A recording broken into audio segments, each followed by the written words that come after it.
The photos the public eventually got to see of Hiroshima are truly part of the big lie, for they show a quiet, orderly place of clean streets lined with rubble. They do not show the immense flames, the screams and cries of the writhing bodies of thousands of children and women, outstretched hands, blinded, crawling, who survived for maybe an hour, some a few days of agony, some months with torturous burns and radiation sickness, lying in vomit, blistered, skin sloughing off, with internal bleeding, suffering beyond any neat calculation or measure or journalistic truth.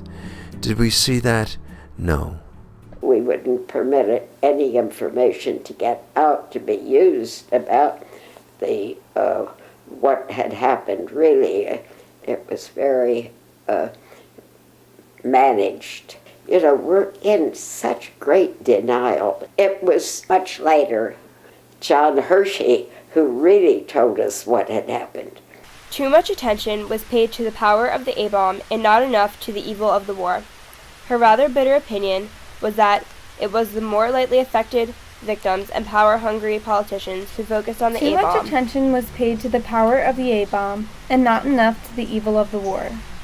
Her bitter opinion was that it was more of the lightly affected victims and power-hungry politicians who focused on the A-bomb. She had first-hand knowledge of the atomic bomb, but she felt that more notice should be given to the causes than to the instruments of total war. She felt that more notice should be given to the causes than to the instruments of total war. We are going to destroy ourselves. I think it's very, very important to abolish nuclear weapon. I was only 13, and by losing all my family, so my life had changed completely from them. I didn't even know how to cook rice.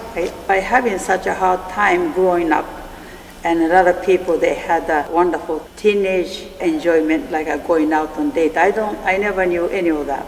Nothing lasts forever. I was not always nice to her. I never will forget this. I slammed the door and I left. I left the home. And you know, that was the last time I saw my mother.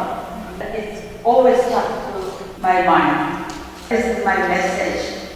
When you leave home, please hug your loved ones. It was very important for me to relate to younger people, what does to anyone who are very innocent. Some people who had been buried underneath fallen houses and other debris were at first happy to have survived. But about 3 days later, bean-sized pustules began to appear around their mouths, and on the following day they got stomachitis with intense pain. When they experienced great difficulty in eating and drinking, their temperature mounted up. More stomach pains and diarrhea followed. Later, blood appeared. They became very weak and died within a week. I just kept on thinking, I have to remember good things I had in my life. My feeling is we have to love thy neighbor. You treat other people like you like to be treated yourself. And I live by that.